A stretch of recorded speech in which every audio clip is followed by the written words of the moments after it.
Os irmãos Menendez, assassinos de seus próprios pais. Mas será que eles são realmente monstros? Pra mim, não. Mas também não acho que a resposta seja tão simples assim. Essa história possui muito mais camadas e detalhes muito mais sombrios. E hoje a gente vai entrar de cabeça nesse novo sucesso da Netflix, Monstros Irmãos Menendez, e descobrir o que de fato aconteceu. E fica comigo até o final, porque eu vou te contar detalhes que ninguém está comentando por aí não, viu? Bora lá! Olá, meus amigos fãs de True Crime, eu sou a Gabi e esse é mais um Pode Ver Sem Medo. E a história de hoje é de arrepiar. Da série Monstros, temos aqui Irmãos Menendez, Assassino dos Pais, que está na Netflix com 9 episódios. Essa é a segunda temporada dessa série sobre crimes reais, do criador Ryan Murphy.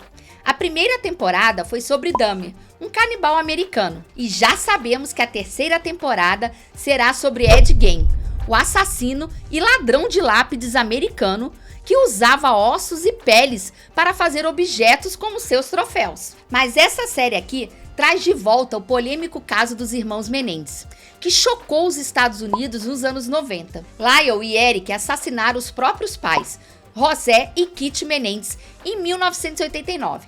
Eles tinham 21 e 18 anos e dispararam mais ou menos 15 tiros de espingardas contra eles. No começo, as autoridades acreditavam que a máfia estava por trás dos homicídios, visto que José era uma figura influente no meio musical. Mas nas semanas seguintes às mortes, Eric e Lyle passaram a gastar o dinheiro da família de forma desenfreada, o que chamou a atenção dos investigadores. E um ponto que mudou tudo foi a revelação do terapeuta do Eric e do Lyle, visto que um deles confessou o crime durante uma sessão de terapia. Mas o que mais dividiu a opinião pública foram as alegações de que eles cometeram o crime por terem sido vítimas de anos de abuso físico e sexual pelo pai. A série se aprofunda na vida familiar, nos traumas dos irmãos e na forma como o julgamento se desenrolou na mídia, o que se tornou um verdadeiro circo naquela época. E vale lembrar que esse foi um dos primeiros grandes julgamentos televisionados,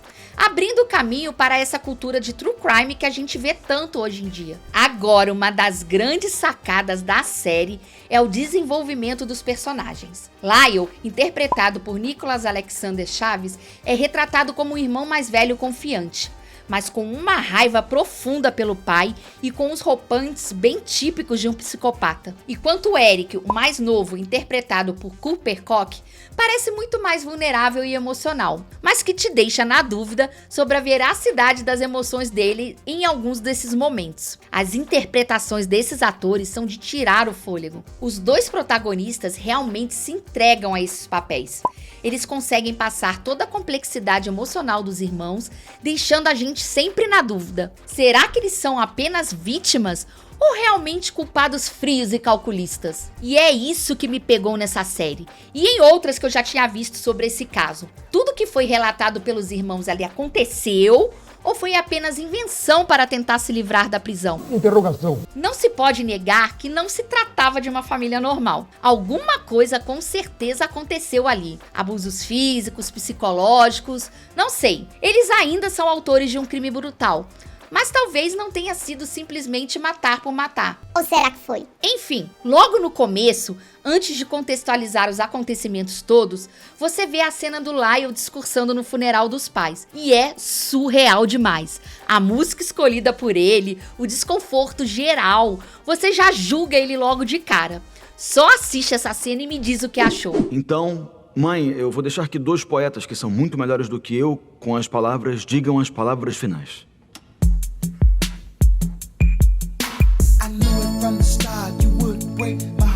Mas sabendo de tudo que rolou com eles, eu não condeno. Acho que faria o mesmo no lugar dele. A cena é muito, muito boa. Isso sem falar da cena do crime. Nossa, você só olha aquela cena e pensa, uou, uou, uou, muito louca. Se é que posso chamar assim, né? Mas ela é totalmente explícita, sem pudor. acho que uma das mais explícitas que eu já vi. E acredito que é muito difícil formar uma opinião definitiva, porque os irmãos são retratados de formas um pouco diferentes nas séries e documentários que já falaram sobre esse caso. Nessa série aqui da Netflix, eles são vistos como manipuladores e psicopatas, enquanto na série Law & Order True Crime, The Menendez Murders, por exemplo, eles aparecem muito mais frágeis e sofridos pelos acontecimentos, o que acaba não deixando muita dúvida no ar do que sofreram. E com isso você se inclina muito mais a ter uma empatia por eles. Mas na minha opinião, diante de tudo que foi relatado, não, eu não os vejo como monstros. Monstros é uma palavra muito pesada para o que eles passaram. Eles são vítimas de um meio familiar cruel, que deveria ser o lugar mais seguro para uma criança, e nesse caso não foi. Esse ambiente acabou moldando-os para serem jovens totalmente desestruturados. É claro, eles precisam ser punidos, cometeram um crime. Mas mais do que isso, eles precisam de uma ajuda para tentar se livrar da sombra de uma inocência perdida e de uma vida destruída pelos atos de pais abusivos. E eu acredito que jogar alguém nessas condições na prisão até apodrecer não vai tornar ninguém melhor. E já comenta aqui qual é a sua opinião sobre isso. Para você, eles são monstros? Menos de um ano após os crimes, em março de 90, Lyle foi preso, seguido pelo Eric 3 dias depois. Durante o julgamento que ocorreu separadamente em 95, os irmãos não tentaram negar os crimes. Ambos foram julgados e condenados à prisão perpétua.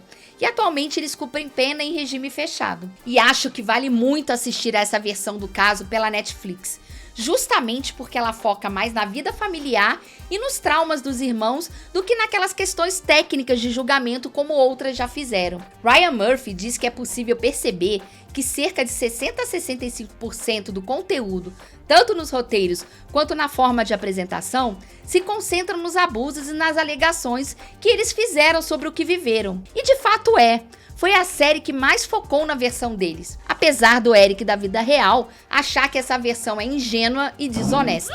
Eric Menendez, por meio de uma carta publicada no X por sua esposa, criticou a série no dia seguinte à estreia, classificando-a como uma calúnia desalentadora. Ele lamentou as mentiras e representações tendenciosas sobre o seu irmão Lyle, dizendo que a produção recriou uma criatura baseada em falsas alegações. Uma coisa é certa: o drama da Netflix brinca com o espectador em vários momentos, retratando os assassinatos sob diferentes perspectivas, ora tentando explorar os possíveis motivos que levaram os irmãos a matar seus pais, ora focando no ponto de vista dos pais, com base em pesquisas aprofundadas feitas pelos criadores. Tanto é que você se pega pensando: ah, coitados, que tipo de pai faz isso? E a mãe não ajudou por quê? Mereceram mesmo. Outras horas você já vai pensar: sei não, hein? E se não for bem assim? Os filhos eram meio delinquentes. Havia sinais. Enfim, o show permeia uma linha tênue suficiente para te manter preso até o fim. É muito interessante a cena que você vê a mãe desabafando com o terapeuta sobre o quanto ela desprezava os filhos. Um por ser patético e outro por ter medo dos acessos de raiva dele. I hate my kids. May as well come out and say it. You're gonna get it out of me at some point. I don't know, Lyle. You can't just quit. You only work there for Mom, I can find more fucking money than that in my goddamn laundry hamper.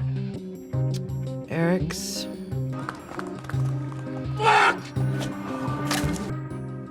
pathetic. E outro ponto que tem chamado a atenção no sucesso da série é a qualidade da produção, a ambientação de época. Afinal, a série se passa no final dos anos 80 para 90.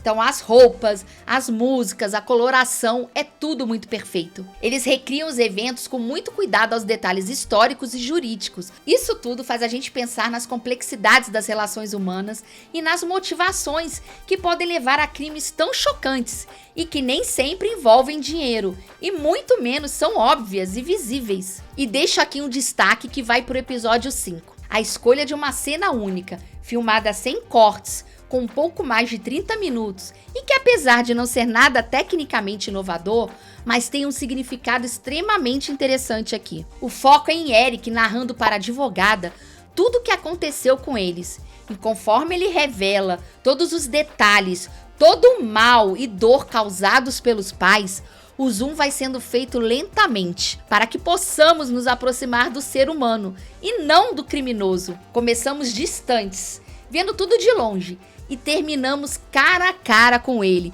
com toda a dor e lágrimas daquilo que ele pôs pra fora. E além disso, Monstros não foca só no crime, mas também nas consequências, tanto para os envolvidos quanto para a sociedade.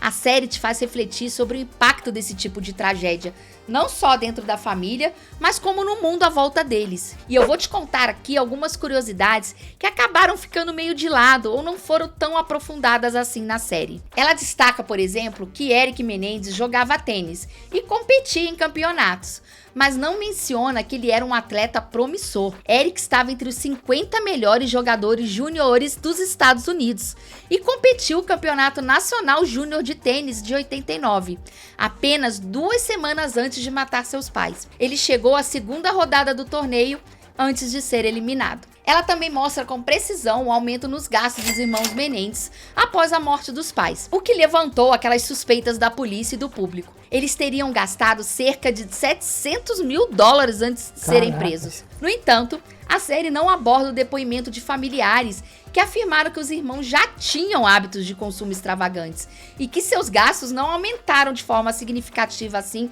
após o crime. Essa adaptação da Netflix retrata que a confissão do Eric ao psicólogo desencadeou uma série de eventos que culminou na prisão dos irmãos. No entanto, na realidade, a polícia já havia abordado antes disso um amigo de Eric, o Craig, pedindo que obtivesse uma confissão. E houve uma longa disputa judicial sobre o uso das gravações das sessões de terapia como evidência, algo que a série trata de forma muito mais simples. E ela conclui com os irmãos Menendez sendo condenados à prisão perpétua, sem liberdade condicional, e enviado para penitenciárias separadas.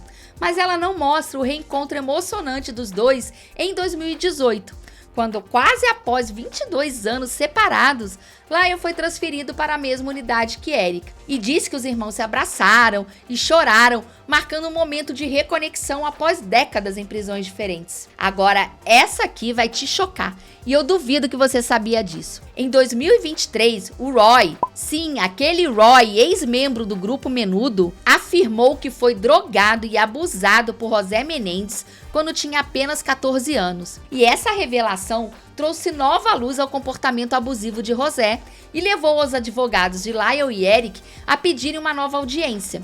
Embora especialistas digam que pode ser tarde demais, mesmo assim a defesa dos irmãos espera que essa informação ajude a reverter a sentença. E sabia que mesmo preso, eles conseguiram ter um tipo de vida? Lyle Menendez casou-se pela primeira vez em 96 com Anna Erickson, mas o casamento terminou após ela descobrir uma traição. E em 2023 ele se casou novamente com Rebecca Sneed. Embora esses detalhes não apareçam na série, elas trazem uma dimensão interessante à vida de Lyle, que cumpre essa prisão perpétua. Já Eric Menendez casou-se com Tammy em 99, aquela que escreveu o livro They Said We Never Make It, My Life with Eric Menendez, sobre o seu relacionamento com ele, mostrando que ele foi capaz sim de manter uma conexão por um longo tempo com outra pessoa. Então foi isso, pessoal. Monstros Irmãos Menendez, Assassino dos Pais é uma série que vai te deixar grudada na tela, seja pelo drama familiar ou pela tensão dos tribunais. E no dia 7 de outubro, a Netflix vai exibir um documentário